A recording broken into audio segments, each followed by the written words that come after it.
ये पहली बार एफआईआर नहीं हुआ है। बिहार में 94 लाख गरीब परिवारों के साथ धोखा हुआ है।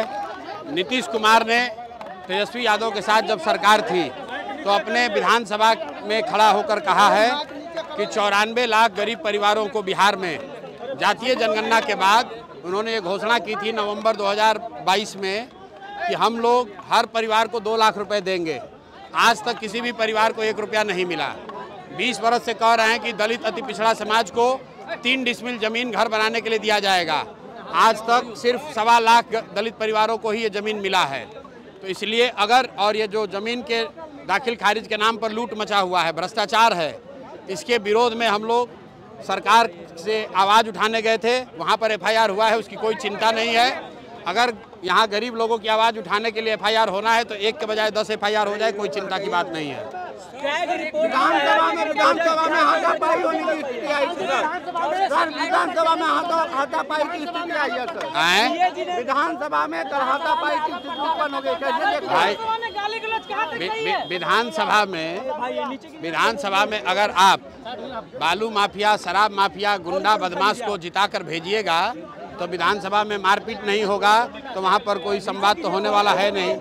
ऐसे लोगों को चुनकर जनता भेज रही है जिनको ना भाषा का ज्ञान है, ना विषय का ज्ञान है, तो सदन में जाते हैं और जनता का आवाज़ उठाने के बजाय वहाँ गाली गलौज करते हैं। और वो कल बिहार की जनता ने कल देखा है कि चाहे पक्ष हो या विपक्ष, दोनों का भाषा, दोनों का बात करने का तरीका, गाली गलौज, यही बिहार की राजनीति का संस्कृति बन गया है। और इसी को हटाने के लिए तो जन सुराज की व्यवस्था बनाई जा रही है।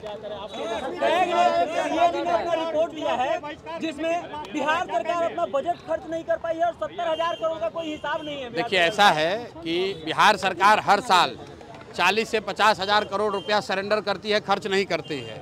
एक और गरीबी से लोग तबाह हैं, एक और लोग को रोजी रोजगार नहीं मिल रहा है। सरकार कहती है हमारे पास पैसा नहीं है, और दूसरी ओर 50,000, 40,000, 60,000 करोड़ रुपया ये सरेंडर कर रहे हैं। तो ये दिखाता है कि सरकार की कितनी बड़ी नाकामी है। और जो कैग का रिपोर्ट आया है उसको मैंने अभी पढ़ा नहीं है, पढ़ने के बाद ही उस पर कोई टीका टिप्पणी करूंगा।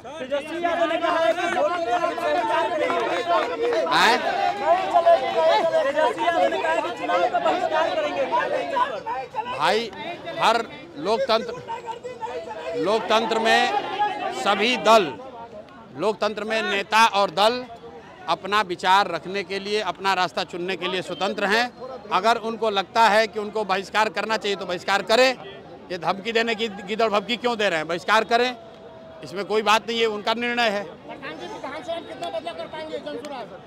विधानसभा चुनाव है, लोगों का जिस तरह समर्थन मिल रहा है, कितना बदलाव कर पाएंगे? लोगों का समर्थन जन सुराज के लिए नहीं है, लोगों का समर्थन बदलाव के लिए है। लोगों का समर्थन बिहार में उस राजनीतिक बंधुआ मजदूरी को खत्म करने के लिए है, उससे आज़ादी के लिए है, जिसमें लालू के डर से भाजपा और भाजपा के डर से लालू को वोट देना पड़ता है।